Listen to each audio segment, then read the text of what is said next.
कथा प्रेमी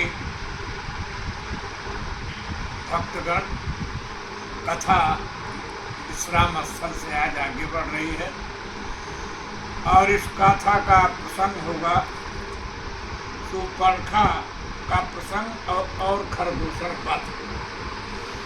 शूर्पणखा का असली नाम वज्रमण था।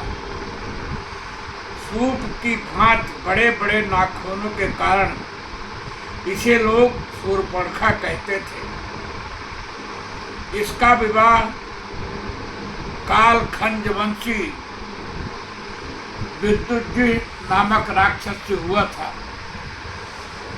ब्रह्मचक्र के अनुसार यह अपनी 2 पुत्रियों के साथ लंका व किष्किंधापुरी की सीमाओं की रक्षा करती थी। वाल्मीकि रामायण के मध्य में आई कथा के अनुसार सुमाली नामक राक्षस की पुत्री कैकसी और विश्रवा मुन से रावण, कुंभकर्ण, शूर्पणखा व विभीषण का जन्म हुआ था। इस प्रकार शूर्पणखा रावण की सगी बहन हुई। विश्राम सागर रामायण, पद्म पुराण आदि के या मानस पीयूष रामायण के उसमें मैं नहीं जाना चाहता। मैं यहाँ पर सिर्फ और सिर्फ रामचरितमानस, श्री रामचरितमानस में वर्णित कथा का ही वर्णन करूँगा। श्री रामचरितमानस में वर्णित कथा इन कथाओं से मेल भले ही न खाए, परंतु उसकी अलौकिकता अन्य सभी ग्रंथों में अत्यंत सुंदर है। गोस्वामी जी इस विवाद में नहीं पड़े कि शूर्पणखा किसकी पुत्री है, किसकी पत्नी है अथवा किसकी माता है, क्योंकि स्त्री का परिचय जन्म होने पर अमुक व्यक्ति की पुत्री है, बड़ी होने पर विवाहोपरांत अमुक व्यक्ति की पत्नी है, पुत्र होने पर अमुक की माता है, यही दिया जाता है।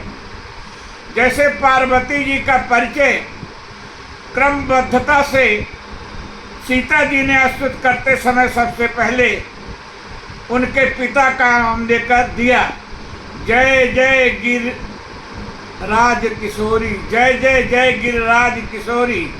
यहाँ पार्वती जी को पर्वतराज की पुत्री कहा गया।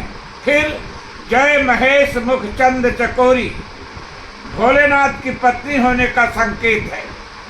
फिर जय गजबदन खडानन माता कहकर पुत्रों से पार्वती का परिचय मिला। परंतु गोस्वामी जी ने शूर्पणखा का परिचय इन सबसे न देकर एक नई बात लिख दिया कि जो स्वेच्छाचारिणी हो, जो किसी के प्रतिबंध में नहीं रहती हो, जिस पर किसी का नियंत्रण न हो, वह किसी की पुत्री, पत्नी और माँ कैसे हो सकती है। पिता पुत्री के पत्नी पति के माँ बेटे की देखरेख में रहती है, परंतु इस पर तो इनमें से किसी का भी नियंत्रण नहीं है, क्योंकि यह किसी का कहना नहीं मानते। इसलिए यह कौन है? गोस्वामी जी लिखते हैं, शूर्पणखा रावण के बहिनी, दुष्ट हृदय दारुण जसहिनी, पंचवटी सो गई एक बारा, देख विकल भई जुगल कुमारा। शूर्पणखा नाम की शूर्पणखा रावण की बहन है, इसलिए स्वभाव भी रावण के अनुसार ही होगा। रावण भी देव जक्ष गंधर्व नर किंकर नाग कुमार, जीत बरी निज बाहुबल बहु सुंदर बरनार। अर्थात रावण ने भी अनेकों स्त्रियों को जबरदस्ती अपनी पटरानी बनाया था। इसी प्रकार यह शूर्पणखा भी है, जहाँ सुंदरता देखी वहीं रीझ गई। इसका स्वभाव रावण की तरह ही है, इसलिए यह रावण की बहन कही गई। पंचवटी सो गई एक बारा, पंचवटी कैसे पहुंची इसका वर्णन पूर्व में दिया जा चुका है। शूर्पणखा जब प्रभु के पास गई तो गोस्वामी जी लिखते हैं कि देख विकल भाई जुगल कुमारा, अर्थात राम लक्ष्मण दोनों को देखकर मोहित हुई। कैसी विचित्र स्थिति है, एक समय में एक ही व्यक्ति पर आकर्षित होने की बात समझ में आती है, परंतु वह दोनों भाइयों पर एक साथ मोहित हो गई।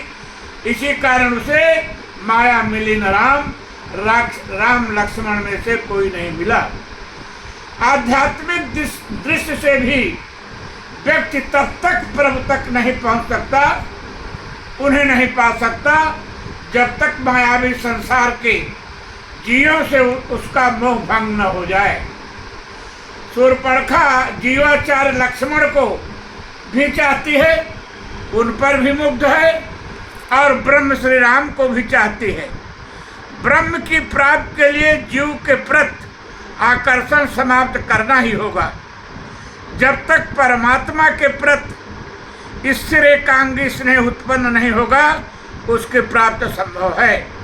इसलिए पूर्ण समर्पण भाव से जब मन क्रम वचन छाणी चतुराई उस प्रभु का स्मरण करोगे तो भजत कृपा करी है रघुराई।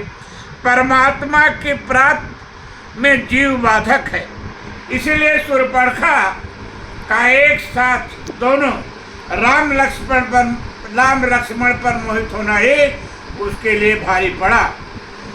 शूर्पणखा प्रभु के पास गई भी तो नकली रूप लेकर। प्रभु को वेश नहीं, भाव चाहिए। भाववश्य भगवान कहा गया है। आप जानते हैं, प्रभु के पास नकली रूप लेकर जाने वाले प्रत्येक पात्र को एन केल प्रकार दंड मिला। जयंत की आंख फूटी तो मारीच के प्राण गए, और शूर्पणखा की स्थिति क्या हुई बताने की आवश्यकता नहीं। आप सब जानते हैं कि उसे भी नाक कान कटवाना पड़ा। भला मायापत से किसी की माया चल सकती है क्या? प्रभु का उद्घोष है कि निर्मल मन जन सो मोहि पावा, मोहि कपट छल छिद्र न भावा। फिर प्रभु से कपट करने के वाले की कैसे खैर हो सकती है? शूर्पणखा ने भी अपना रूप बदला और रुचिर रूप धरी प्रभु पहि जाई, बोले बचन बहुत मुस्काई। बस अब यहीं पर कथा विश्राम लेगी। भवन भवानी धाम की जय।